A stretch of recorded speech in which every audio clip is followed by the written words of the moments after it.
Welcome to the success talk show. आणि आज आपल्यासोबत आहेत वृंदा मॅडम.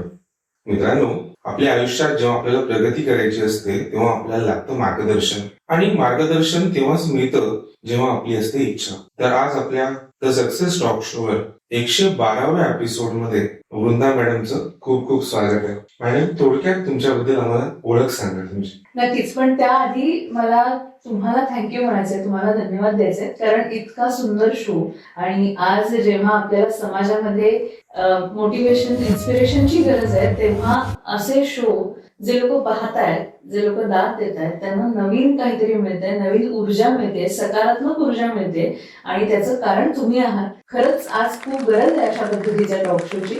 त्यासाठी तुमचे खरंच मनापासून आभार. आणि माझ्याबद्दल सांगायचं झालं तर मी पूर्वाश्रमीची वृंदा माधव झारपकर आणि आता सो वृंदा कौस्तुभ दाभोलकर. माझा जन्म गिरगाव मधला, त्याच्यानंतर शालेय शिक्षण माझं डोंबिवलीमध्ये टिळकनगर विद्यामंदिर शाळेमध्ये झालं, आणि त्यानंतर मी कला क्षेत्र निवडलं. आर्ट्स ही बाजू घेतली, कारण घरामध्ये सांस्कृतिक वारसा आहे आणि मला स्वतःला कलेची खूप आवड. त्यामुळे मी रुईया कॉलेजमध्ये कला शिक्षणासाठी प्रवेश घेतला, आणि तिथून खऱ्या अर्थाने कलेची जी मुहूर्त मिळणे किंवा एक कलेला व्यासपीठ मिळणं जे आहे ते मला माझ्या कॉलेजच्या, शाळेच्या वयामध्ये तर मिळालंच, पण कॉलेजच्या वयामध्ये जास्त त्याचा कॅनव्हास वाढला, आणि तेव्हापासून या सगळ्या गोष्टींची सुरुवात झाली. खूप छान, खूप छान. नक्कीच कला क्षेत्र माणसाला जगण्याची दिशा देतं आणि मनाला उत्स्फूर्त अशी प्रेरणा देतं. तर यशाबद्दल तुम्ही तुमच्या मनामध्ये जे बिलीफ्स आहेत किंवा आपण ज्याला म्हणतो की आपले एक असे ठाम विचार असतात, तर त्याबद्दल थोडक्यात सांगा की तुम्ही यश कशाला म्हणता? यश या शब्दाची व्याख्या खूप वेगवेगळी आहे. माणसागणिक ती बदलते. माझ्यासाठी प्रत्येक दिवस माझ्यासाठी नवीन चॅलेंज घेऊन येतो, आणि त्या दिवशी जे काही मी अचीव्ह करते किंवा त्या दिवशी जे काही मी मिळवते, माझ्यासाठी ते यश आहे. आणि अजून एक यशाची एक वेगळी व्याख्या माझ्या लेखी आहे, आणि ती म्हणजे माझे वडील जाऊन 13 वर्ष झाली, आई जाऊन 11 वर्ष झाली. आजही ते गेल्यानंतरही म्हणजे फक्त घरातले लोक नाही, तर बाहेर मी जिथे जिथे जाते आणि जिथे जिथे त्यांना ओळखतात किंवा त्यांची मुलगी म्हणून मला ओळखतात, आणि आजही त्या लोकांच्या डोळ्यामध्ये मी पाणी पाहते. माझ्यासाठी ती यशाची व्याख्या आहे. मरावे परी कीर्ती रूपे उरावे, तर ते सुद्धा एक प्रकारचं यशच आहे. कारण खूप साधं आयुष्य, खूप सरळ आयुष्य जगले दोघेही जण, पण लोकांना खूप आनंद दिला, लोकांचा संग्रह केला, आणि कधीही बँक बॅलन्स पाहिला नाही, पण बाहेर चपलांचा ढीग मात्र आमच्याकडे कायमच दिसला, आणि तेच जपण्याचा मी प्रयत्न करते, आणि तेच माझं यश आहे. कारण आज जिथे जाईन तिथे मैत्री आहे, जिथे जाईन तिथे लोक खूप भरभरून माझ्याशी बोलायला येतात. मीही स्वतः त्यांच्याशी खूप आपुलकीने, जवळकीने बोलते, तर माझ्यासाठी ते सुद्धा एक यशच आहे. नक्कीच, म्हणजे आपण असं म्हणू शकतो की जर आपण माणसं जोडत गेलो तर माणसांना जोडता जोडता आपण यशस्वी होतो, आणि त्या माणसांमुळेच, जसं की आता हा आपला जो सक्सेस टॉक शो आहे, आपण 112व्या एपिसोड मध्ये आहोत आज. आणि या 112व्या एपिसोड मध्ये जसं तुम्ही म्हणालात तसं प्रत्येकाची स्वतःची वेगवेगळी यशाची व्याख्या आहे. कुणाला वाटतं की भौतिक यश महत्वाचं आहे, कुणाला वाटतं मानसिक यश महत्वाचं आहे. पण मित्रांनो, यश मिळण्यासाठी आपल्याला लागतं ती म्हणजे एक इच्छाशक्ती आणि आपलं एक स्वप्न. तर तुमच्या स्वप्नांबद्दल आम्हाला सांगा. स्वप्न पाहणं हे प्रत्येकच माणसाला मिळालेलं वरदान आहे, आणि ते त्याने नक्की पाहावं. मी काय स्वप्न पाहते, तर मला नवनवीन गोष्टी करायला खूप आवडतात. म्हणजे रोहनजी, मला इथे सांगायला अगदी म्हणजे थोडंसं ती गोष्ट खटकणारी असू शकते, पण ना मला खूप जणांकडनं, मी जेव्हा लहान होते आणि बऱ्याच गोष्टी ऍट अ टाइम करत होते, आजही मी बऱ्याच गोष्टी ऍट अ टाइम करते, तर त्यावेळेला लोक असं सहज म्हणतात तिचे तर 10 दगडांवरती पाय आहेत. आणि मला असं तेव्हा खूप वाईट वाटतं की का असं म्हणावं 10 दगडांवरती पाय आहेत. मला प्रत्येक गोष्ट करून पाहायला आवडते, आणि यश मिळू देत नको मिळू देत ही गोष्ट खूप पुढची. त्यामध्ये बक्षीस मिळणं, त्याच्यामध्ये तुमचं नावलौकिक होणं, ही गोष्ट खूप वेगळी. पण नवीन काहीतरी करण्याचा आनंद, जे तुमच्या स्वभावाच्या विरुद्ध आहे ती गोष्ट करण्याचा आनंद तुम्ही घेणं, त्याच्यामध्ये नवीन काहीतरी शोधणं, माझ्यासाठी हीच गोष्ट खूप महत्वाची आहे. आणि ते माझं स्वप्न आहे की मला खूप नवनवीन गोष्टी शिकायच्या आहेत. जे जे काही असं करावं असं वाटतं ते करून पाहायचंय. आणि ते माझं स्वप्न आहे आणि त्या स्वप्नांच्या मागे मी कायम असते. मग त्यात यश अपयश, पैसे किती खर्च होत आहेत, लोक मला काय म्हणतात, मला याच्याशी काही घेणं देणं नाही. पण येस, स्वप्न पाहायला खूप आवडतात. ती पूर्ण करण्यासाठी माझ्याकडनं मी 5,000% देते. त्यातली काही पूर्ण होतात, काही पूर्ण होत नाही, पण तेच तर आयुष्य आहे. नक्कीच आपण असं म्हणू शकतो की तुमची दुर्दम्य इच्छाशक्ती आणि सगळ्यात महत्वाचं म्हणजे जिज्ञासा, या 2 गोष्टी तुमच्या उत्तरातून मला समजतात. आणि नक्कीच मी असं म्हणेन की जरी 10 दगडावर पाय असले तरी ते 10 दगड निवडणं, ते 10 दगड शोधणं आणि ती सुद्धा एक टास्क आहे. मित्रांनो, आपण आपल्या कम्फर्ट झोन मध्ये इतके गुंतलेलो असतो की आपल्याला त्या रुटीनची सवय होऊन जाते आणि मग आपल्याला असं वाटतं की काय मी एका रॅट रेसचा हिस्सा आहे की मी कदाचित त्याच ट्रॅप मध्ये अडकलोय. तुम्हाला याबद्दल काय वाटतं हे नक्की कमेंट्स मध्ये सांगा. मित्रांनो, वृंदा मॅडमचा हा जो प्रवास आहे तर आपल्याला एक गोष्ट तर नक्की कळली आहे की त्यांच्याकडे सांगण्यासारखं खूप काही आहे. तर मॅडम, तुम्ही तुमच्या करंट प्रोफेशन बद्दल काय सांगा, तुम्ही काय काय करता? आता हा प्रश्न मला यामध्ये ऍड करावासा वाटला कारण की तुम्ही असं लिस्टच सांगा आम्हाला की तुम्ही काय काय करता. काय काय करता? ओके. सगळ्यात महत्वाचं म्हणजे मी माझ्या आई वडिलांची मुलगी आहे, नंतर माझ्या 2 बहिणींची मी बहीण आहे, माझ्या पतीची मी सऊ आहे आणि आम्हाला एक मुलगी आहे, सो मी तिची आई आहे. हे माझं सगळ्यात मोठा बेस आहे. ही माझ्या पुढे जाणाऱ्या इमारतीचा हा घट्ट पाया आहे. आणि त्याच्या पुढे जर काही करायचं म्हटलं तर माझं शिक्षण खरं तर कला क्षेत्रात, पण त्याच्याबरोबर मी टुरिझम निवडलं आणि टुरिझम क्षेत्रामध्ये मी खूप काळ कार्यरत होते. त्याच्यानंतर पुढे काही लग्न झाल्यानंतर प्रेग्नन्सीच्या काळामध्ये मला पूर्ण बेड रेस्ट सांगितली गेली आणि मग त्यावेळेला मी जॉब बंद केला, म्हणजे मी जॉब केला नाही. आणि त्यावेळेला मला काही त्याचे रिग्रेट वगैरे, जसं आज कुठल्याच गोष्टीचे रिग्रेट वाटत नाही, त्यातलीच ही गोष्ट मला रिग्रेट नाही. कारण त्यावेळेला जी गोष्ट महत्वाची होती त्याला प्रायोरिटी देणं मला मान्य होतं स्वतःला. आम्हाला मुलगी झाली आणि मग त्याच्यानंतर पुढचे काही वर्ष मला तिच्या बरोबरच घालवायचे होते, अगदी ठरवून. कारण ज्या कोवळ्या वयामध्ये मला माझ्या आई वडिलांची साथ होती भक्कम, तसंच मला तिलाही द्यावंसं वाटलं. सो मी 5 वर्ष मी धमाल केली तिच्या बरोबर. म्हणजे आम्ही दोघांनी राहत, आम्ही भरपूर भटकलो, भरपूर धमाल केली आणि तिला उत्तम पद्धतीच्या शाळेमध्ये घालून, म्हणजे उत्तम शाळेमध्ये तिची ऍडमिशन करून देऊन मग मला असं वाटायला लागलं की आता काहीतरी करावं, कारण ती पूर्ण वेळ बिझी होत चालली होती. मग आता काय करायचं, एवढं नक्की होतं की मला पुन्हा टुरिझम मध्ये जाऊन जॉब करायचा नव्हता. याचं कारण वेळेचं गणित, कारण तिथे लागणारा जो वेळ आहे कमिटमेंट जास्त वेळाची आहे आणि त्यावेळेला मिस्टरांची फिरती होती खूप जास्त. तर मग अशा वेळेला मी ठरवलं नाही, कोणीतरी एकाने घरात असणं खूप महत्वाचं. मग तिच्या आणि माझ्या वेळा सांभाळून काय करता येईल, तर अर्थातच कलाक्षेत्र होतं की ज्याच्यामध्ये मी माझ्या वेळा ऍडजस्ट करू शकत होते. आणि असं ठरवत असतानाच एक दिवस अचानक समोरूनच ऑफर आली की अगं तुला शाळा कॉलेजमध्ये असताना आम्ही निवेदन सूत्रसंचालन करताना पाहिलंय, तर तू अजून ते करतेस का? तर मी म्हटलं, मला तसे भरपूर प्रश्न आले, गेल्या 10 वर्षात काही केलेलं नाही, आता हो कसं म्हणू. पण तसं मी म्हटलं की मला स्वप्न पाहायला आवडतात, तर मी हो म्हटलं. आणि सुदैवाने तो होकार खूप चांगल्या पद्धतीने बाहेर आला. म्हणजे जो कार्यक्रम मी केला त्याच्यानंतर त्याच कार्यक्रमांमध्ये आमचाही कार्यक्रम आहे, तुम्ही कराल का निवेदन, असं विचारलं गेलं. आणि मग कामातलं काम जे आपण म्हणतो.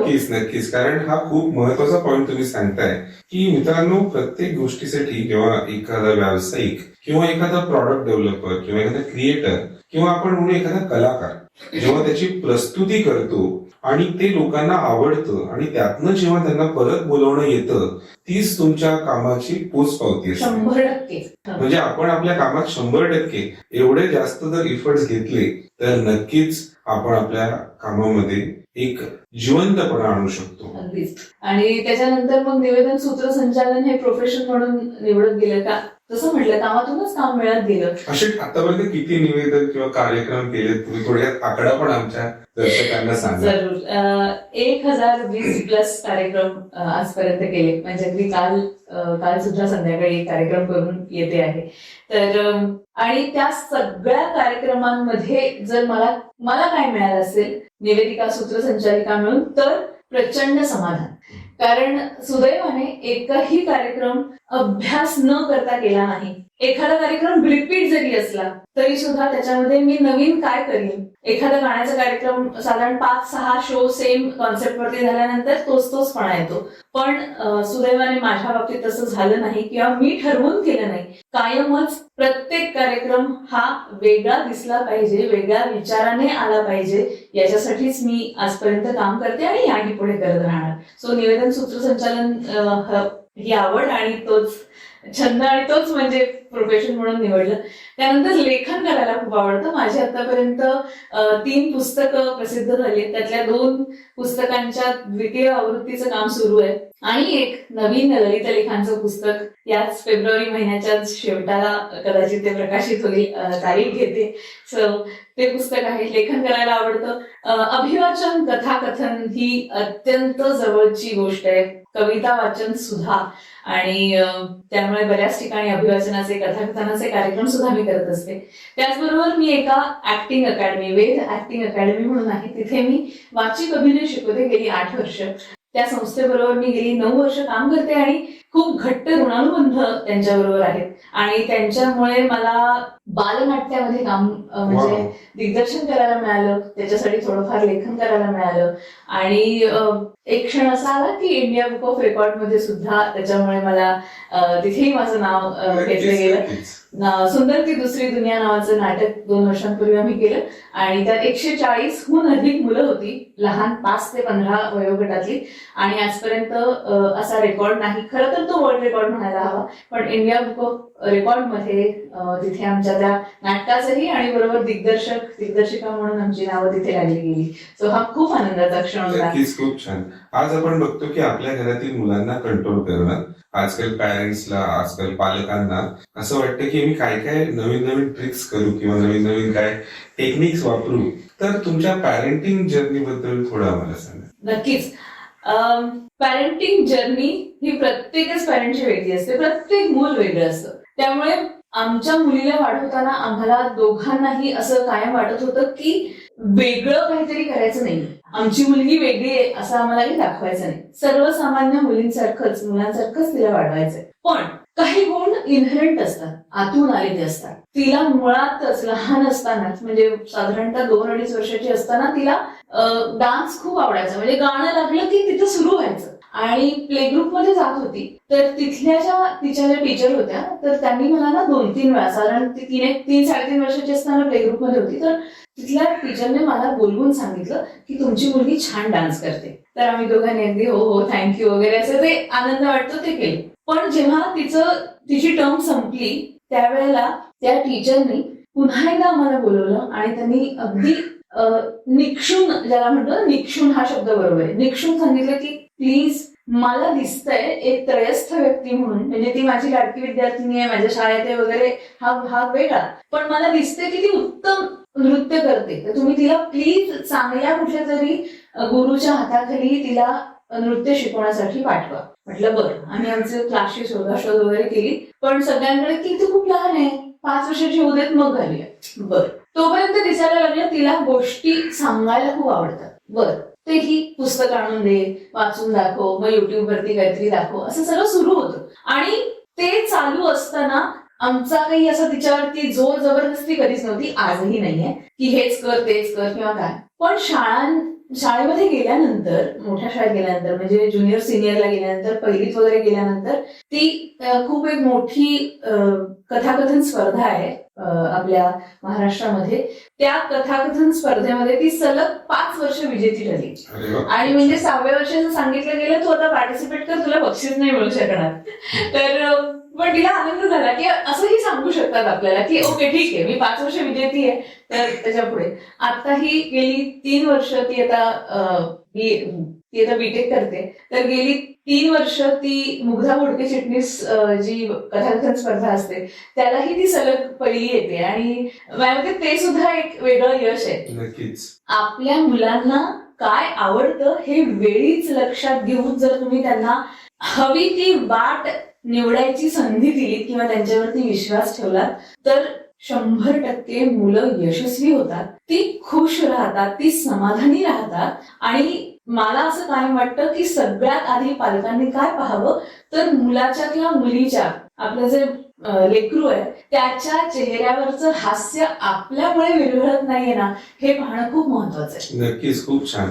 ज्या कामामध्ये आपल्याला आवड असते तर तिथे आपण सवड तर काढतोच. नक्कीच. आणि जर मुलांना सुद्धा आपण हे स्वातंत्र्य दिलं तर आपण नक्कीच त्यामध्ये मुलांना एक प्रकारे व्यासपीठ निर्माण करून देण्यासाठी मुलांना आपण तयार करतो. आजपर्यंत 140 मुलांना घेऊन तुम्ही जो विक्रम केलात एक प्रकारे, तर ते करताना तुम्हाला काय अनुभव आले किंवा तुम्ही त्यांना कसं हँडल केलं?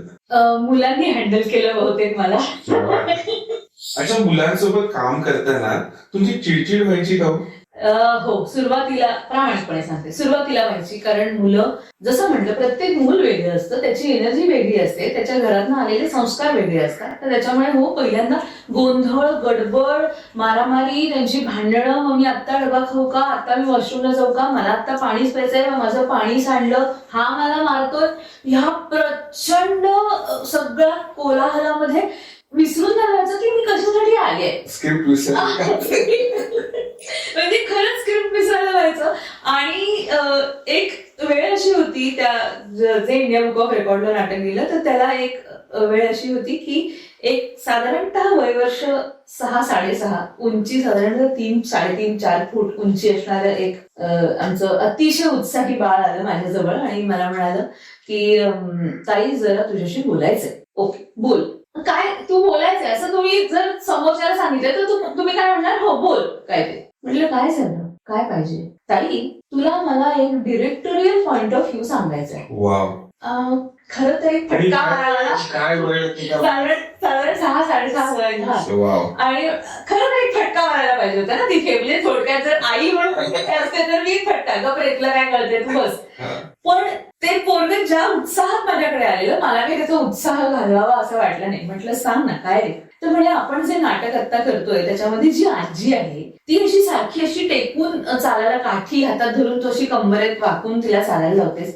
पण माझी आजी त्या वयाची आहे, ती काही असं चालत नाही. असं म्हटल्यानंतर माझे डोळे वेगळ्या अर्थाने उघडले की हो, नाटक आजच्या काळातलं बसवतोय ना आपण. जरी विषय जुना आहे तरी काळ आत्ताच आहे.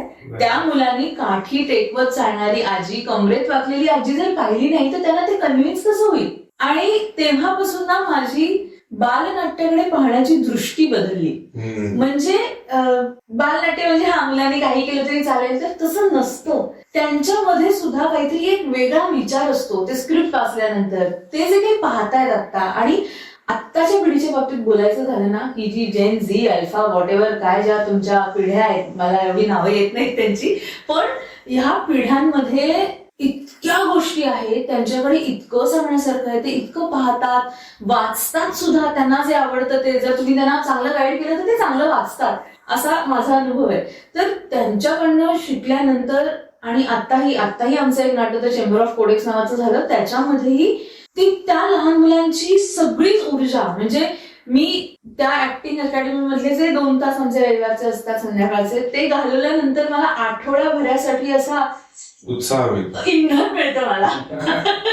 नक्कीच, खूप छान. तर त्याच्यामुळे त्यांच्याकडनं खूप शिकायला मिळतं. आणि जसं मी म्हटलं की मुलांनी सांभाळलं, कारण ती जे काही करत होती ना, तर त्याच्यात आपला बॅलन्स कसा आपण सांभाळायचा हे मुलं शिकवत होती मला. आणि त्याच्यामुळे मला असं वाटतं की येणारा प्रत्येक समोरचा जो कोणी माणूस आहे ना, तो आपल्यासाठी असं पोतडी घेऊन येतो. आपल्याला काय काढून घ्यायचं त्याच्याकडनं हे आपण ठरवायचं, आणि ते चांगलं काढून घेतलं की आपसुक आपल्याकडे तो संचय वाढत जातो. असं आहे. खूप छान. आणि जसं तुम्ही आता सांगितलं की प्रत्येक मुलाकडे एक ऑब्झर्वेशन स्किल असतं, आणि ते ऑब्झर्वेशन स्किल तो कधी कधी मांडायला घाबरतो किंवा कधी कधी खूप चांगल्या पद्धतीने मांडतो, पण समोरच्याकडे ते ऐकून घ्यायची कदाचित त्यावेळेला क्षमता नसते. खूप वेळा हे पालकांसोबत होतं, आणि त्याच वेळेला त्या मुलाला सांगायचं खूप असतं, पण त्याला तो वाव मिळत नाही. आणि मग आपल्याला दिसतात 2 प्रकारची व्यक्तिमत्व. एक असतं जे म्हणजे इंट्रोवर्ट बनतं, आणि एक असतं एक्स्ट्रोवर्ट.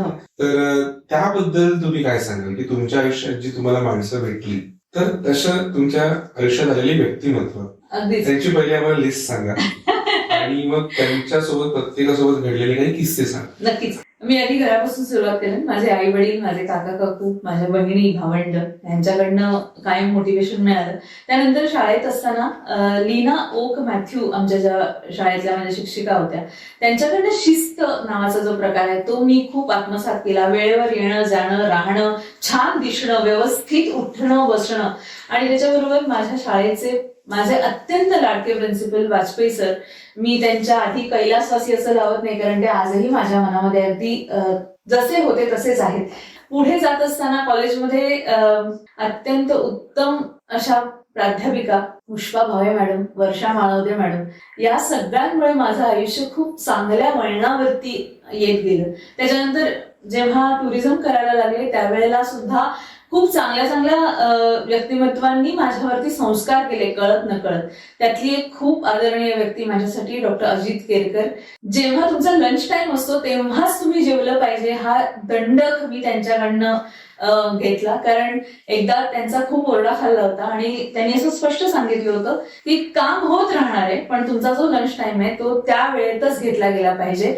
उशिरा खाण्यामुळे किंवा चुकीचं खाण्यामुळे तुम्ही जर आजारी पडलात तर ते माझ्या ऑफिसला किंवा माझ्या कामाच्या ठिकाणी मला ते चालणार नाही. जिथे मी जॉब करत होते तिथे खोजेम खारावाला नावाची एक व्यक्ती माझ्या आयुष्यात आली जे माझे बॉस होते आणि त्यांनी मला म्हणजे हॉटेल इंडस्ट्री मधल्या अशा काही गोष्टी शिकवल्या ज्याच्यामुळे मी माझे करिअर अतिशय उत्तम पद्धतीने करू शकले, घडवू शकले स्वतःला. कोणासमोर काय बोलायचं नाही, तुमचा विषय मांडत असताना तुम्ही किती विषयाला धरून राहायचं हे त्यांच्याकडनं मला शिकायला मिळालं. आणि आजही म्हणतात ना, गुरु एखादा जेव्हा असतो तुमच्या आयुष्यात काय चाललंय तुम्ही त्याला फोन करून सांगायची गरज नसते. तो तुमच्या एका पोस्टवरनं, एका व्हॉट्सअप स्टेटसवरनं तो तुम्हाला ओळखतो. तसंच आहे त्यांचं सुद्धा की ऑल वेल असं कधीतरी ते एक मेसेज टाकतात. म्हणजे सगळं बरं चाललंय ना, कारण कुठेतरी काहीतरी कळलेलं असतं, समजलेलं असतं. Yes sir, everything is fine असं आल्यानंतर टेक केअर हा मेसेज आहे. तो मेसेज माझ्या मते फार कमी लोकांकडनं येतो की काळजी घे तुझी स्वतःची किंवा सगळं व्यवस्थित चाललंय ना. तर अशी अनेक व्यक्तिमत्व माझ्या आयुष्यात आली आणि त्यांनी खऱ्या अर्थाने कळत न कळत संस्कारच केले आणि ते उत्तमच होते. याच्यामुळे मला चांगलं काम करत राहण्याची प्रेरणा आजही मिळते आहे. तर खूप छान पद्धतीने तुम्ही सांगितलं मॅडम की या सर्व व्यक्तींनी तुमच्या आयुष्यात खूप छान असा हातभार लावलेला आहे विचारांच्या दृष्टीने, अनुभवांच्या दृष्टीने. तुम्ही आत्ताच म्हणालात की तुमचं टुरिझम फील्डमध्ये सुद्धा एक आम्हाला लिस्टच सांगितली की एवढ्या सगळ्या कामांमध्ये आम्ही ट्राय करून बघितलंय, मी प्रयत्न करून बघितलेत. ज्या गोष्टींमध्ये मला मजा वाटली त्यामध्ये मी काहीतरी करून बघितले. एक तुमचं स्वभाव वैशिष्ट्य आहे. तर अशा पद्धतीमध्ये तुम्ही पाककलेशी संदर्भात आपण एका स्पर्धेमध्ये सुद्धा भेटलो होतो.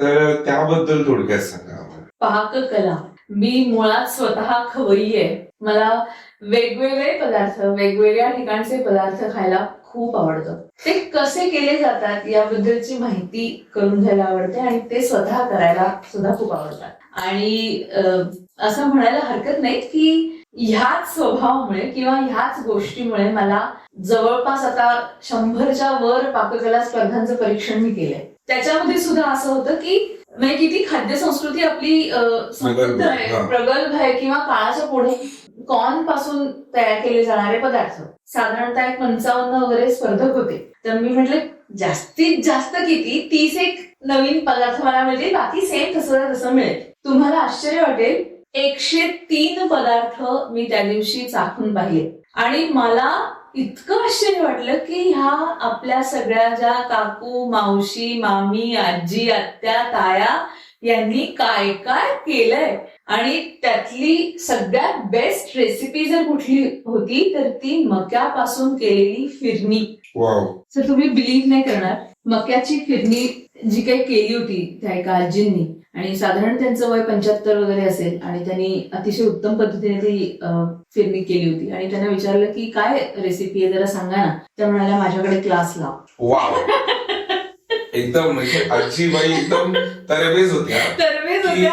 काय कुठे बोलायचं, कसं बोलायचं. आणि नक्कीच आपण असं म्हणतो की मित्रांनो हे खूप गरजेचं आहे, हा पॉइंट खूप महत्वाचा आहे की जिथपर्यंत तुम्हाला तुमच्या आयुष्यात गुरु नाही लाभत ना तोपर्यंत तुमच्या आयुष्यात ते जे तुम्हाला यश मिळवायचंय त्याच्याकडे तुमचं पोटेन्शियल आहे, म्हणजे तुमची ती क्षमता आहे. पण जोपर्यंत गुरु नाही मिळत ना तोपर्यंत क्षमतेला न्याय नाही देऊ शकत. अगदीच.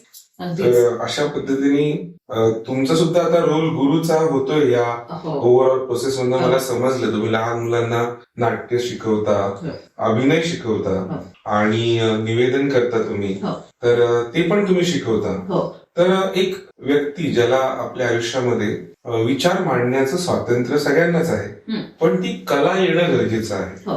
मित्रांनो, आपण ज्या पद्धतीने व्यक्त होतो किंवा आपल्याकडे असलेलं ज्ञान लोकांपर्यंत पोहोचवण्याचा प्रयत्न करतो, त्यामुळे नक्कीच आपल्यापासून खूप जणांना काहीतरी प्रेरणा घेण्याची इच्छा होते. आपण एक प्रकारे त्यांच्या प्रगतीमध्ये त्यांना हातभार लावत असतो. तर तुम्ही जेव्हा निवेदन शिकवता तर तुम्हाला त्यामध्ये काय काय असे अनुभव आलेत की जेणेकरून तुम्हाला आलेले अनुभव तुम्ही त्यांच्यापर्यंत ज्ञान रूपाने पोहोचवताना त्यांना त्यातनं काय काय शिकायला मिळतं?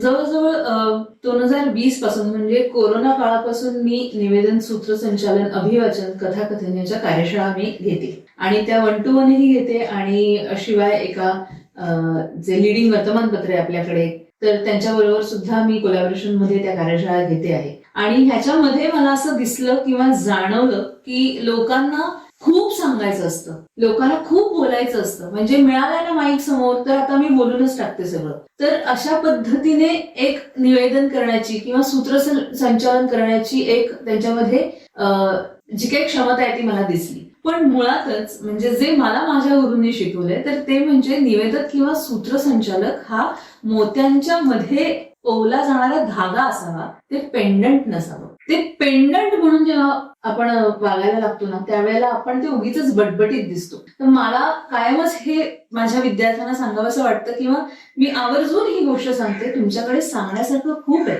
पण ते तुम्हाला कमीत कमी वेळेमध्ये जास्तीत जास्त क्रिस्पी, ज्याला आपण छान शब्द आहे हा क्रिस्पी, तर ते जितकं क्रिस्पी करता येईल तेवढं तुम्ही सांगितलं पाहिजे. तेव्हाच तुम्ही निवेदक म्हणून किंवा सूत्रसंचालक म्हणून उठून दिसा. तुम्ही खूप बोललात, आता साधारण गाणं 3 मिनिटाचं आणि जर तुमचं निवेदन सुद्धा 3 मिनिटाचं असेल तर लोकांनी ऐकायचं काय? लोक गाण्याच्या कार्यक्रमाला आले, निवेदनाच्या कार्यक्रमाला आलेले नाहीये. त्यामुळे तुम्ही जे काम करताय त्या कामामध्ये नीटनेटकेपणा, सुसूत्रता ही असलीच पाहिजे असं माझं कायम त्यांना सांगणं. आणि हे अनुभव आहे की जेव्हा तुम्ही कमी बोलता तेव्हा तुम्ही लोकांना आवडता. म्हणजे आज कालच संध्याकाळी एक कार्यक्रम झाला आणि ज्याच्यामध्ये जवळजवळ 28-29 सादरीकरणं होती आणि त्याच्यामध्ये जर मी प्रत्येक वेळेला जाऊन मध्ये मध्ये बोलले असते तर ते चांगलं वाटलं नसतं. मी साधारण 3 ते 4 परफॉर्मन्स नंतर बोलत होते जे लोकांना हा बाबा आता ऐकूया मग पाहूया असा एक जो भाव लोकांच्या मनामध्ये ताबडतोब दिसून येतो. लोकांच्या मनातलं वाचता आलं पाहिजे, त्यांच्या चेहऱ्यावरचे भाव ओळखता आले पाहिजेत आणि त्यानंतरच आपलं सादरीकरण त्यांनी केलं पाहिजे. जेव्हा कळतंय की लोकांना ज्याच्यासाठी आले, ज्या कार्यक्रमासाठी आले तो कार्यक्रम पाहण्यात इंटरेस्ट आहे, तुमची बडबड ऐकण्यामध्ये नाही. मी बडबड हा शब्द स्पेसिफिकली वापरला हा, म्हणजे तुमचं सांगणं असंही म्हणू शकलं असते पण त्यावेळेला ती बडबड असंच होत. म्हणजे आपण असं म्हणतो की जर आपल्याला एखादी गोष्ट प्राप्त करायची तर आपण त्या दिशेला नेणाऱ्या सगळ्या वाटांकडे लक्ष देतो. पण तिथेच रस्त्यात जरी ताजमहल असला तरी आपण त्याच्याकडे बघत नाही. ताजमहल म्हणून तो कदाचित खूप चांगली वास्तू आहे किंवा आपण म्हणू की एखादी चांगली ठिकाण आहे, पण माझं लक्ष आहे की मला तिथपर्यंत दुसऱ्या ठिकाणी पोहोचायचंय. त्यामुळे तुमचा हा बडबड हा जो शब्द आहे तो नक्कीच त्या ताजमहल सारखा आहे जो रस्त्यात आहे, त्याची स्वतःची व्हॅल्यू आहे, पण मला सध्या तिथे पोहोचायचंय. तर मग नक्कीच त्या अर्थाने तुम्ही हा बोललेला आहे शब्द ज्यांना खूप बोलायचंय, ज्यांच्याकडे ओसंडून वाहतंय, शब्द भंडार पण आहे. असे पण काही लोक आहेत ज्यांना बोलण्याची भीती वाटते, व्यक्त होण्याची भीती वाटते.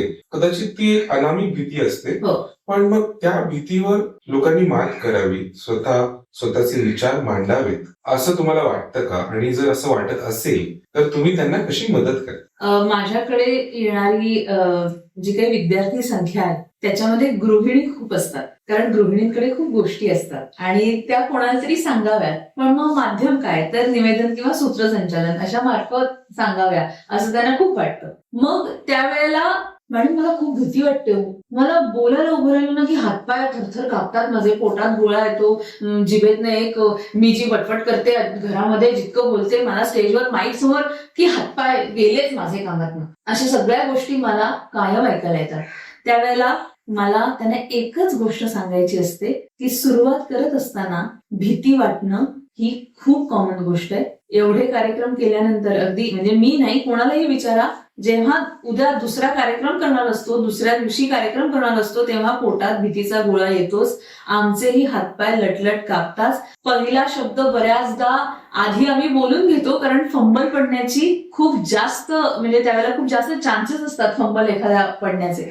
मग त्यावेळेला रियाज करायचा, अभ्यास करायचा, चक्क आरशासमोर उभं राहायचं आणि स्वतःला अजिबात न कुरवाळता छान पद्धतीने उभं राहून आपल्याला जे बोलायचंय ते बोलण्याची सुरुवात करायची. मी न कुरवाळता असं म्हणण्याचं कारण, वा मी तर छानच बोलते, असा जेव्हा तुम्हाला एकदा मनात विचारायला सुरुवात होते ना, तिकडे तो कट झाला पाहिजे. अजून चांगलं कसं बोलता येईल हा विचार रोज केला गेला पाहिजे. मग त्यानंतरच तुम्ही उत्तम निवेदिका, सूत्रसंचालिका, अभिवाचक किंवा कथाकथनकार होऊ शकता. स्वतःला कधीही एक्सक्यूज द्यायचं नाही. मी रोज नवीन काय शिकेन याकडे विचार करायचा, याकडे दृष्टी ठेवायची. मगच तुमच्या हातून उत्तम उत्तम काम करण्याकडे लक्ष जातं, कल तुमचा निर्माण होतो, क्षमता निर्माण होते. तर अशा पद्धतीचं तर नेहमीच येतं आणि मी कायम त्यांना हेच सांगत असते. खूप छान. आपण एक खूप महत्वाचा पॉइंट यामध्ये मांडलाय की तो म्हणजे अभ्यास.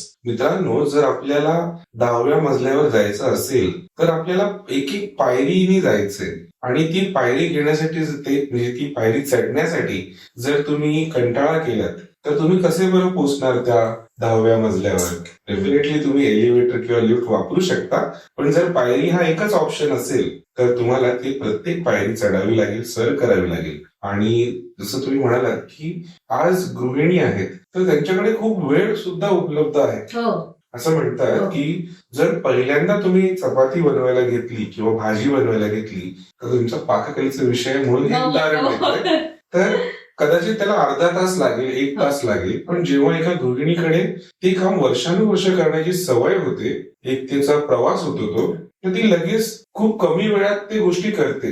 म्हणजे नगण्य वेळ असतो तो, नगण्य. पटकन म्हणजे झालं काम, कुकर लावलाय, भाजी टाकली, पोळीचं पीठ कणिक तयार आहे, पटापट भाजी झाली की पोळ्या रेडी, स्वयंपाक झालेला आहे. मग काय चटणी कोशिंबीर जी असेल ती हातासरशी होऊन जाते. कायमच ना तुम्ही स्वतःला चांगल्या कामामध्ये बांधून ठेवणं, सांधणं, ते सगळं एकत्र, हे खूप महत्वाचं आहे. आताच सध्या जे पाहते चित्र ते असं आहे की एकदा सकाळी काम झालं की अनेक बायका वाचन वगैरे तर नाहीच, उगाच तो टीव्हीचा रिमोट कुठलं तरी चॅनल लावायचं आणि त्याच्यावरती अर्थहीन काहीतरी पाहत बसायचं.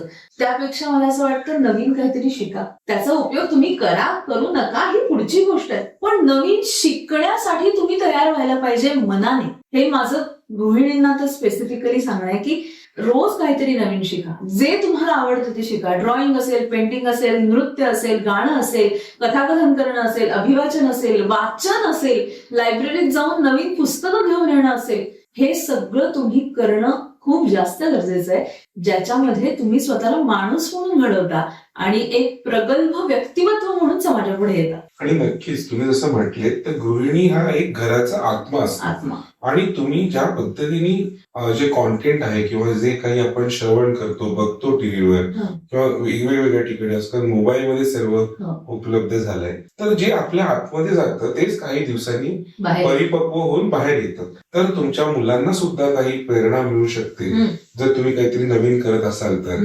आणि नक्कीच तुमचं उदाहरण हे यासाठी खूपच छान आहे, कारण की तुमची मेहनत, तुमची धडपड तुमच्या मुलींनी पाहूनच तिथे त्यातनं प्रेरणा घेतली असेल असं मी मानतो. आणि त्याला तुम्ही दुजोरा पण देताय त्यामुळे नक्कीच खूप छान. गृहिणींना अजून एक असं वाटतं की मला वेळ कुठे आहे, आणि मग हे कारण देऊन ते काहीतरी नवीन गोष्ट शिकण्यासाठी टाळाटाळ करू शकतात. तर कदाचित ते त्यांचा कम्फर्ट झोन आहे, त्यातनं त्या बाहेर पडतील जर त्यांच्याकडे स्वप्न असतील. आणि तुम्ही आज खूप छान पद्धतीने आम्हाला तुमच्या ओव्हरऑल प्रवासाबद्दल सांगितलंय. लोकांना खूप सारे प्रश्न तुमच्याबद्दल असतील नक्कीच. किंवा नक्की त्यांना तुमच्याशी कनेक्ट व्हायचं असेल, हो हो. तर आमचे जे ऑडियन्स आहेत द सक्सेस टॉक शोचे, ते तुमच्याशी कनेक्ट कसे होतील? नक्कीच माझ्या ईमेल आयडी वरती तुम्ही कनेक्ट होऊ शकता. माझा ईमेल आयडी तुम्हाला खाली दिसेल, वृंदाकेडी1215@gmail.com या माझ्या ईमेल आयडी वरती तुम्ही कनेक्ट होऊ शकता. आणि मला अगदी आवडेल ज्यांना अभिवाचनाची, कथाकथनाची किंवा निवेदन सूत्रसंचालनाची मुलाखत घेण्यासाठी काय प्रिपरेशन लागतं या सगळ्यासाठी मी वेगवेगळे कोर्सेस घेत असते. तर तुम्ही नक्की कनेक्ट होऊ शकता माझ्याशी. आणि मला आवडेल ज्यांना नवीन शिकायचंय त्यांना गाईड करायला मला नक्कीच आवडेल. नक्कीच. तुमच्या युट्यूब चॅनल बद्दल आम्हाला सांगा. नक्कीच. माझं युट्यूब चॅनल आहे, त्याचं नाव आहे बोले तो वृंदा, कारण मला बोलायला खूप आवडतं. सो हे माझ्या मुलीने सुचवलेलं नाव आहे. तर बोले तू बोले तो वृंदा, बोले तो असं जे आहे हिंदी प्लस असं. सो बोले तो वृंदा असं. बोले तो वृंदा. अच्छा, ओके. बोले तो वृंदा नावाचं माझं युट्यूब चॅनल आहे, ज्याच्यावरती तुम्हाला अभिवाचन, कथाकथन, कविता वाचन असं सगळंच तुम्हाला पाहायला ऐकायला मिळेल. तसंच माझं फेसबुक आणि इन्स्टा पेज सुद्धा तुम्ही फॉलो करू शकता, ज्याच्यावरती अनेक लेख आहेत, ज्याच्यावरती अनेक मुलाखती ज्या मी घेतल्या आहेत, तर त्याचंही त्याच्यामध्ये लिंक्स तुम्हाला पाहायला मिळतील. आणि अशा पद्धतीने मी सुद्धा थोडंसं सोशल नेटवर्किंग वरती काम करत असते. सो ते सगळं माझ्या सोशल साईट्स वरती तुम्हाला पाहायला मिळेल. नक्कीच. या सर्व साईट्स तुम्हाला डिस्क्रिप्शन मध्ये मिळतील. त्या लिंक्सवर तुम्ही क्लिक करा, मॅडमशी कनेक्ट करा, पुढे जाऊन आयुष्यात काहीतरी प्रगती करा. हाच आपल्या द सक्सेस टॉक शोचा एक उद्देश आहे आणि तो पूर्ण करण्यासाठी नक्कीच आम्हा सर्वांना मदत करा. असं म्हणतात, घेणाऱ्याने घेत जावे आणि देणाऱ्याने देत जावे, घेता घेता देणाऱ्याचे हात घ्यावे. तसं तुम्ही असं सांगताय की तुमच्या अनुभवातनं आता तुम्ही लोकांना घडवण्यासाठी सुद्धा प्रयत्न करताय. तुमच्या या कार्याला खूप खूप शुभेच्छा. थँक्यू. आणि तुम्ही आतापर्यंत ज्या सर्व गोष्टी आम्हाला सांगितल्यात त्या खरंच खूप माहितीपूर्ण आहेत, अनुभव आधारित आहेत आणि एक प्रेरणादायी आहेत. तर मला सांगा की तुम्हाला तुमच्या आयुष्यात कोणत्या गोष्टींमुळे प्रेरणा मिळते? मला अनेक गोष्टींमुळे प्रेरणा मिळते. म्हणजे स्वयंपाक करणं असू देत, घरातलं काम करणं असू देत, बाहेर लोकांना भेटणं असू देत, त्यांच्याकडनं नवीन काही शिकणं असू देत. आजही छोटे छोटे मला आवडतील असे कोर्सेस मी करत असते. मी त्याची वाच्यता फार कुठे करत नाही. याचं कारण पुन्हा तेच की काय करायचं एवढं शिकून. म्हणजे असा बायोडाटा वाचल्यानंतर खूप जण असं म्हणतात की बापरे काय काय केलंस तू, भीतीच वाटते तुझी. खरं तर भीती वाटण्यासारखं काही कारण नाही, कारण हे सगळं क्रिएटिव्ह फील्ड मधलंच आहे. जे माझ्या प्रोफेशनसाठी गरजेचं आहे तेच मी शिकत असते. फक्त लोकांना ते विषय वेगळे वाटतात, इतकंच काय ते. त्यामुळे नवीन शिकणं हे माझ्यासाठी खूप महत्वाचं आहे आणि त्यातनं मला इन्स्पिरेशन खूप मिळतं. आणि ते इन्स्पिरेशन मला असं वाटतं की ते लोकांपर्यंत पोहोचावं, की कर ग असं करून पहा, करा रे असं करून पहा. म्हणजे माझ्या हातात जेव्हा मुलं येतात त्यावेळेला मी त्यांना कायम 2-3 प्रश्न विचारते. काही मुलांना आता माहितीये त्यामुळे ती चक्क पळून जातात. माझा कायम एक प्रश्न असतो, काय नवीन वाचलंस? आता त्यातल्या बऱ्याच मुलांना माहितीये की मी हा प्रश्न विचारणार, ताई समोर आली तर हा प्रश्न विचारणार. तर त्यामुळे ती ऑलरेडी उत्तरं तयार ठेवतात आणि त्यातली खरंच काही मुलं वाचतात. आणि हेच छोट्या छोट्या गोष्टीमधनं मिळणारं इन्स्पिरेशन आहे. म्हणजे घरात कुंडलीमध्ये एक साधं गुलाबाचं रोप लावलंय, त्याला कळी आलीये, त्याला उमलताना पाहणं विपरीत परिस्थितीमध्ये किंवा खूप कडाक्याच्या थंडीत सुद्धा जेव्हा ते फुल असं सुंदर उमलतं आणि त्याच्यावरती दव पडतं, तर ते सुद्धा एक इन्स्पिरेशन आहे असं मला वाटतं. आणि टिपणं, वेगवेगळ्या गोष्टी ऑब्झर्व करणं हे सुद्धा इन्स्पिरेशन आहे. जेव्हा मी एका सिनियर सिटीजन ग्रुपला शिकवते, त्यांच्या खूप वेगवेगळ्या कंडिशन्स आहेत त्या ग्रुपमध्ये, पण त्यावेळेला त्या सगळ्या म्हणजे वयवर्ष 70 उलटून गेलेल्या बायका किंवा जे येणारे मेल आहेत, पुरुष आहेत, तर ते कुठल्या तरी एका पदावर रिटायर्ड होऊन आलेत आणि ते आज मी वयाने अर्धी आहे त्यांच्या, तरी सुद्धा ते माझ्याकडे शिकण्यासाठी येतात. ते सुद्धा माझ्यासाठी इन्स्पिरेशन आहे की आयुष्यात विद्यार्थी दशा नाही सोडली पाहिजे तुम्ही, काही झालं तरी. खूप छान. आणि कदाचित हाच एक तुमच्या आयुष्याचा सक्सेस मंत्र असू शकतो की कायम तुम्ही विद्यार्थी दशेत राहणं, कायम नवीन शिकण्याची ओढ तुमच्या मनामध्ये असणं, आणि लोक कितीही काही बोलू देत, तुम्ही तुमच्या निर्णयावरती ठाम राहणं, हे खूप महत्वाचं. आणि अर्थातच या सगळ्यासाठी I am very lucky enough की मला माझ्या घरच्यांकडनं प्रचंड पाठिंबा आहे. म्हणजे एक वेळ मी घरातलं काही काम नाही केलं तरी ते मला कधीही विचारणार नाही, तू बाहेर काम करतेस ना आणि तुला आनंद मिळतोय ना, तू खुश राहा, आम्हाला बाकी काही नको. सो असं म्हणणारं घर मिळणं हे कदाचित पूर्वसंचित असेल. आणि असं त्याच्यामुळे म्हणतात की एखादं मोठं यंत्र असतं, त्याचा एक छोटासा गिअर असतो आणि त्या गिअरमुळे त्या यंत्राचं काम सुरळीत चालू असतं. तर असेच आपण इथे येणारे सर्व जे गेस्ट आहेत ते आपल्या मोठ्या जगराहाटी मधला एक छोटासा एक गिअर आहे, आणि त्यांच्याशिवाय ते यंत्र थांबू शकतं, पण त्यांच्या अस्तित्वामुळे ते खूप साऱ्या गोष्टींना पुढे कार्यरत ठेवत असतात. द सक्सेस टॉक शोच्या आजच्या या एपिसोड मध्ये तुम्हाला कसं वाटलं, तुमचे अनुभव काय आहेत? सगळ्यात महत्वाचं म्हणजे ना, मला कायम खुश राहायला आवडतं, खूप आनंदी राहायला आवडतं. उगाच काहीतरी चिंता प्रश्नाचा चेहरा घेऊन मला वावरायला नाही आवडत अजिबात. त्यामुळे आज मी इथे येतानाच खूप खुश होते, कारण आजपर्यंत असं झालं मी कायम तुमच्या बाजूला होते, मी तिकडनं प्रश्न विचारत होते, पण आज पहिल्यांदाच मला उत्तर देण्याची वेळ आली. त्याच्यामुळे हा अनुभव तो खूपच छान होता. आणि आज तुम्ही जे प्रश्न मला विचारले त्यातनं कुठेतरी पुन्हा एकदा नव्याने मी स्वतःला समजून घेतलं, किंवा अरे हो मी हे केलंय असं मला आठवण्याची एक संधी तुम्ही दिली.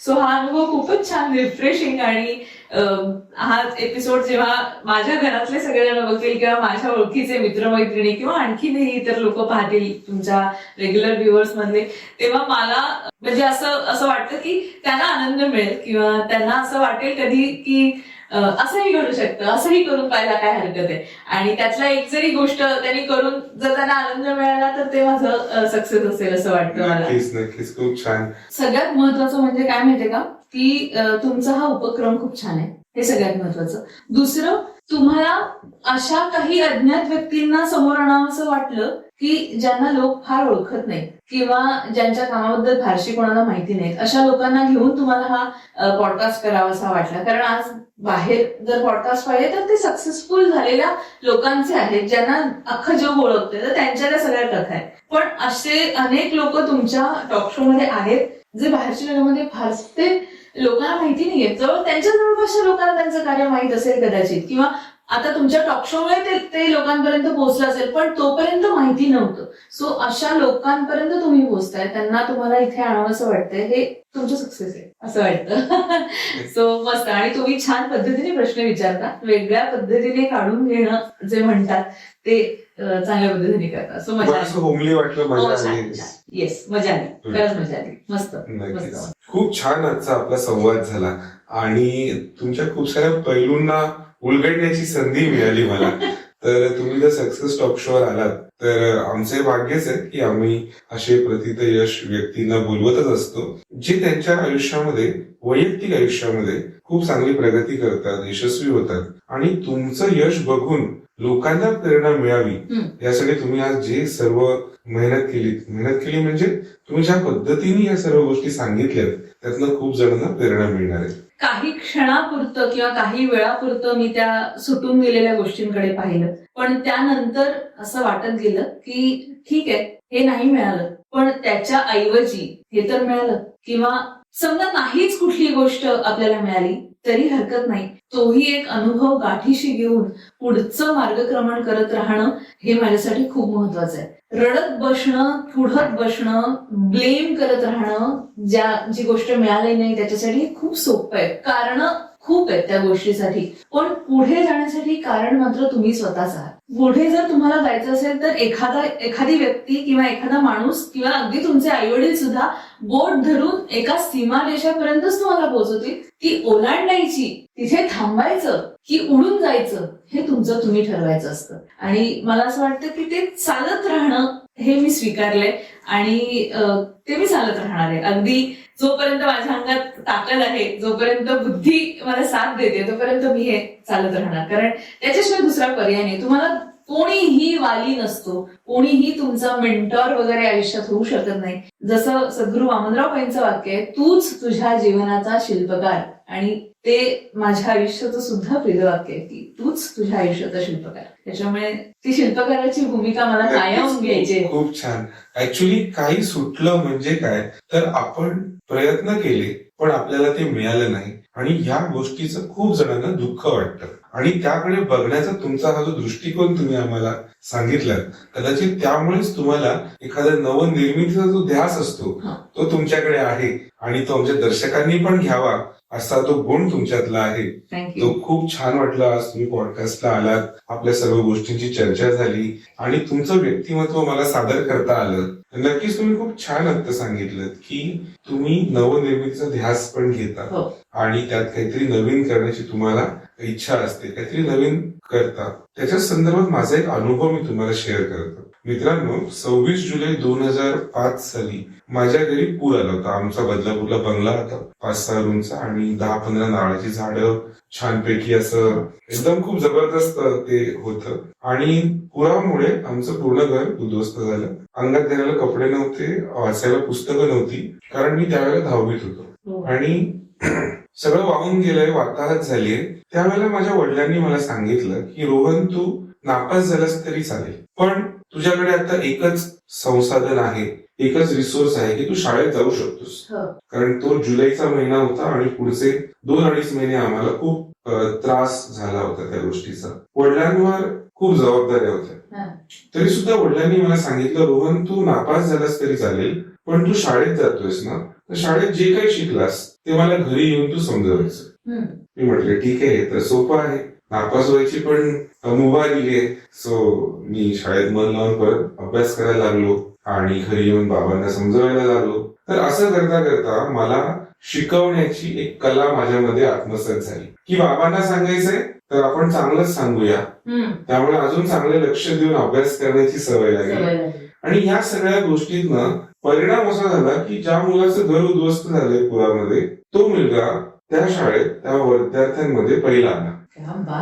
आणि त्याचं सगळं श्रेय मी माझ्या वडिलांना देतो की नकळतपणे पालक आपल्या मुलांना, पालक आपल्या पाल्यांना असे काही आपण म्हणू शकतो की संस्कार देणं किंवा अशा पद्धतीने घडवणं हे सुद्धा खूप महत्वाचं आहे. आणि त्यातून मला पुढे शिकण्याची अजून आवड लागली. मी माझं डिप्लोमा इंजिनिअरिंग पूर्ण केलं.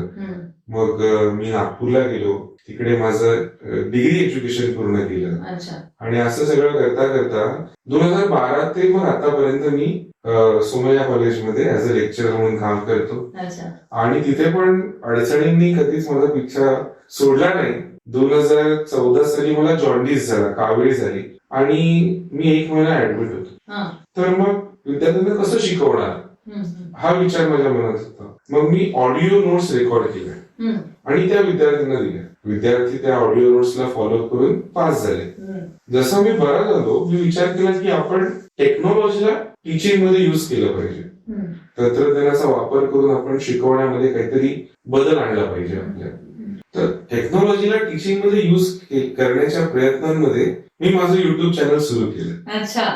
आणि 2014 पासून मी या सगळ्या टेक्नॉलॉजीला शिकण्यामध्ये, वापरण्यामध्ये स्वतःला गुंतवत गेलो. कारण की आपल्याला जर रिकामा वेळ मिळाला तर असं म्हणतात की रिकामा वेळेमुळे तुम्ही काहीतरी निगेटिव्ह गोष्टीकडे जास्त लवकर जाऊ शकता. जसं पाणी आपण ओतलं की ते उताराकडे वाहतं, तसं आपल्याकडे जर रिकामा वेळ असेल तर तो तुम्हाला टाइमपास करायला नक्कीच कारणीभूत होतो. तर मी ह्या सर्व तंत्रज्ञानाला शिकण्यामध्ये, वापरण्यामध्ये स्वतःला बिझी केलं आणि त्याचा फायदा मला झाला 2020 साली. मला सांगावं वाटेल की त्यावेळेला मला खूप जणांनी फोन केले की रोहन सर, तुम्ही हे 2014 पासून सगळं करताय, आमच्याकडे आता वेळ आहे, आम्ही घरी लॉकडाऊन मध्ये आहोत, तर आम्हाला मार्गदर्शन करा. आणि मग प्रत्येकाशी माझ्या शिकवण्याच्या स्वभावामुळे प्रत्येकाशी 1-1 तास, 2-2 तास मी बोलत राहिलो. आणि मग विचार केला की अरे हे सगळं आपण प्रत्येकाशी बोलत राहिलो तर आपल्याकडे 24 तासच आहेत. तर मग मी माझं एक पुस्तक लिहिलं आणि त्याच्यावर एक ऑनलाईन कोर्स डेव्हलप केला की तुम्ही तुमचं युट्यूब चॅनल कसं सुरू करायचं किंवा कशा पद्धतीने तुम्ही ह्या ऑनलाईन कॉन्टेंटनी टीचिंग करू शकता, तुमच्याकडे असलेलं ज्ञान लोकांपर्यंत पोहोचवू शकता. आणि मग ते अमेझॉन आणि युडेमी सारख्या इंटरनॅशनल प्लॅटफॉर्मवर मी उपलब्ध करून दिलं. अच्छा. अशा पद्धतीने माझी ती जर्नी सुरू झाली आणि खूप छान वाटतंय की त्याच वेळेला मला एक असा पण रोग झाला की त्याला म्हणतात बेल्स पाल्सी, जो एक टेम्पररी चेहऱ्याचा लकवा आहे. तर माझा डावा भाग जो आहे चेहऱ्याचा तो त्या बेल्स पाल्सीमुळे असा अधू झाला होता टेम्पररी. मग त्यानंतर मी फिजिओथेरपी आणि इतर सगळे मेडिसिन्स घेऊन ते रिपेअर झालं, बरं झालं.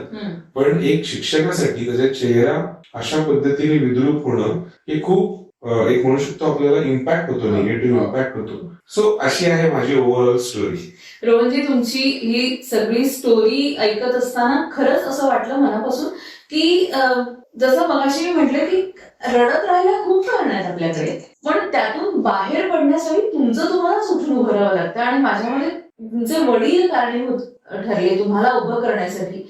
आणि जसं तुम्ही म्हणालात, मला शिकवण्याची आवड लागली आणि त्या शिकवण्यामधून आज मी इथपर्यंत आलेलो आहे. बरं, अनेक गोष्टींवरती तुम्ही मात केली, टेक्नॉलॉजीला आपलंसं मानून त्याच्यावर काम केलं आणि आज तुम्ही लोकांपर्यंत पोहोचताय. अतिशय छान आणि इन्स्पिरेशनल जर्नी तुमची सुद्धा आहे. आणि सो या सक्सेस टॉक शो मध्ये तुमची वेगळी सक्सेस स्टोरी आहे. So all the best to you also. आणि खूप छान पद्धतीने तुमचा प्रवास पुढेही असाच सुरू ठेवा. अशाच उत्तमोत्तम व्यक्तींना तुम्ही आम्हाला कायम शोकेस करत राहा आणि आम्ही पाहत राहू एवढं नक्की. नक्कीच. तुम्ही म्हणाल माझं यश हेच आहे की मला तुमच्यासारख्या व्यक्ती गेस्ट म्हणून मिळतात, त्यांच्यासोबत मला वेळ स्पेंड करता येतो, शिकता येतं आणि एक आयुष्यभराची मैत्री नवीन होते. याच खरं माझ्या यश आहे. कारण ज्या लोकांच्या संगतीमध्ये आपण राहतो, जशी आपली संगत असते तसंच आपल्याला आपलं भविष्य निर्माण करता येतं. म्हणून मित्रांनो, तर सक्सेस टॉक शो साठी तुम्ही दिलेलं प्रेम असंच उत्तरोत्तर वाढत राहू. तुमच्या आयुष्यात तुम्ही अजून यशस्वी व्हावं हीच इच्छा. आणि तुर्तास आपण या एपिसोडमध्ये थांबूया. पुढे जर तुम्हाला कोणत्या गेस्टला रेकमेंड करायचं असेल तर तुम्ही कमेंट्स मध्ये करू शकता. द सक्सेस टॉक शोचे इतर एपिसोड्स बघण्यासाठी तुम्ही आमच्या वेबसाईटला व्हिजिट करू शकता www.thesuccesstalkshow.co.in. थँक्यू.